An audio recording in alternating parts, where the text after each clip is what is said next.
চলুন শুনি নেত্রী কি বলছেন, কিভাবে সংগঠিত হতে হবে আওয়ামী লীগের নেতাকর্মীদের। একটা মিছিল থেকে 7 জন নাই, তাদেরকে তুলে নিয়ে গেল। আজকে তুরাগ নদীতে 2 জনের লাশ পাওয়া গেল, ক্ষত বিক্ষত। বাকিরা গেল কোথায়? 3 জনের লাশ পাওয়া গেছে, আর 4 জনের খবর এখনো পাওয়া যায়নি। বিধবা মায়ের সামনে দিয়ে প্রান্তকে তুলে নিয়ে গ্রেপ্তার দেখিয়ে সকালবেলা লাশ বানিয়ে ফেরত দিল। আলমকে তুলে নিয়ে রাত্রে গ্রেপ্তার করে, সকালে লাশ হয়ে আসে। আমি আমাদের সকল নেতাকর্মীদের বলবো যে আমাদের আরো সুসংগঠিত হতে হবে, মানুষের কাছে যেতে হবে। একটা কথা মনে রাখতে হবে, আওয়ামী লীগের একমাত্র শক্তি হচ্ছে জনগণ। আমরা যতবার ক্ষমতা এসেছি, আওয়ামী লীগ কোনোদিন অবৈধভাবে ক্ষমতা আসে নাই। আওয়ামী লীগ সবসময় জনগণের ভোটে নির্বাচিত হয়েই ক্ষমতা এসেছে। জনগণই শক্তির উৎস, আমরা সেটাই সবসময় বিশ্বাস করি। কিন্তু আজকের বাংলাদেশ সেই 2024 সালের 5ই আগস্টের পর থেকে বাংলাদেশ হয়ে গেছে জঙ্গিদের দেশ, সন্ত্রাসের দেশ, দুর্নীতি, লুটপাট, চুরি, মানুষ খুন, এইটাই চলছে। আর সেই বাটপার ইউনূসের সরকারই বলি আর তারেকের সরকার বলি, তাদের গুণটা কি? দুর্নীতি আর মানুষ খুন, এই দুটোই হচ্ছে তাদের আসল গুণ। কাজী এদের হাত থেকে দেশকে রক্ষা করতে হবে।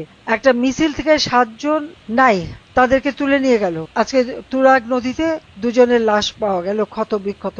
বাকিরা গেল কোথায়? 3 জনের লাশ পাওয়া গেছে, আর 4 জনের খবর এখনো পাওয়া যায়নি। বিধবা মায়ের সামনে দিয়ে প্রান্তকে তুলে নিয়ে গ্রেপ্তার দেখিয়ে সকালবেলা লাশ বানিয়ে ফেরত দিল। আলমকে তুলে নিয়ে রাত্রে গ্রেপ্তার করে, সকালে লাশ হয়ে আসে। কারাগারও হচ্ছে একটা মৃত্যুকূপ। আয়নাঘর খুঁজে বেরিয়েছে, এখন সারা বাংলাদেশটাকে আয়নাঘর বানিয়েছে। এটা হচ্ছে দুর্ভাগ্যের। কাজে এই দুঃশাসনের হাত থেকে দেশকে মুক্ত করবার জন্য যুবলীগকে আরো সুসংগঠিত হতে হবে। আমি তারপর ধন্যবাদ জানাই যে এত প্রতিকূল অবস্থার মধ্যেও যুবলীগ অনেক সাহসের পরিচয় দিচ্ছে। সেই জন্য যুবলীগের প্রত্যেকটা সদস্যকে আমি আন্তরিক ধন্যবাদ জানাচ্ছি, অভিনন্দন জানাচ্ছি, এবং এই সাহস নিয়েই এগিয়ে যেতে হবে। কারণ তরুণ সমাজের জন্য আওয়ামী লীগ সরকার সব থেকে বেশি কাজ করেছে।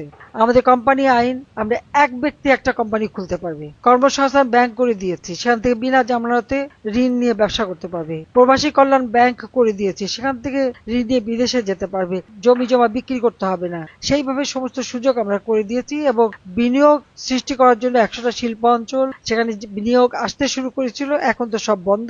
কিন্তু দেশি বিদেশে বিনিয়োগ যাতে হয়, আমরা কম্পিউটার ট্রেনিং করিয়ে দিয়ে সেখানেও অনলাইনে কেনা বেচা, ব্যবসা বাণিজ্য করা, সেই সুযোগ আমরা করে দিয়েছি। আধুনিক প্রযুক্তি জ্ঞান সম্পন্ন তরুণ সমাজ গড়ে তোলা এবং তারুণ্যই শক্তি, আগামী দিনের রাষ্ট্র পরিচালনার কর্ণধার। সেইভাবেই নিজেদেরকে তৈরি করতে হবে। আজকে আর বেশি সময় নিচ্ছি না, একটা চমৎকার আলোচনা সভার অনুষ্ঠান করার জন্য সবাইকে ধন্যবাদ জানিয়ে, এবং ইনশাল্লাহ বাংলাদেশ আবার ফিরে আসবে। এই ধরনের দুঃশাসন চলতে পারে না। এই দুঃশাসনের হাত থেকে জনগণকে মুক্ত করে জনগণের মৌলিক অধিকার, গণতান্ত্রিক অধিকার, সাংবিধানিক অধিকার ইনশাল্লাহ আমরা ফিরিয়ে দেব। জনগণের শক্তিতে আওয়ামী লীগ বলিয়ান। সবাইকে ধন্যবাদ। জয় বাংলা, জয় বঙ্গবন্ধু, বাংলাদেশ চিরজীবী হোক। খোদা হাফেজ।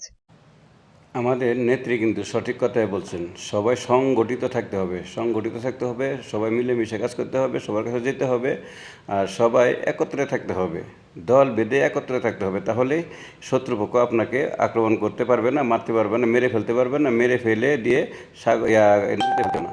তো সবাই যত আওয়ামী লীগ কর্মী সংগঠিত হয়ে থাকবেন, একে অন্যের পাশে থাকবেন, একজনের উপরে 10 জন চাপায় পড়বেন, তাহলে কেবল এই সিচুয়েশন থেকে, এই পরিস্থিতি থেকে, এই রাজাকারের বাচ্চাদের কাছ থেকে বাঁচা সম্ভব। আর অবশ্যই গর্জে উঠতে হবে, অবশ্যই তুমুল মানে সর্বশক্তি নিয়ে গর্জে উঠতে হবে, যে 47-এর মতো ছাত্রলীগকে গর্জে উঠতে হবে। ছাত্রলীগ গর্জে না উঠলে এই ধাক্কা সামাল দেওয়া মুশকিল হয়ে যাবে।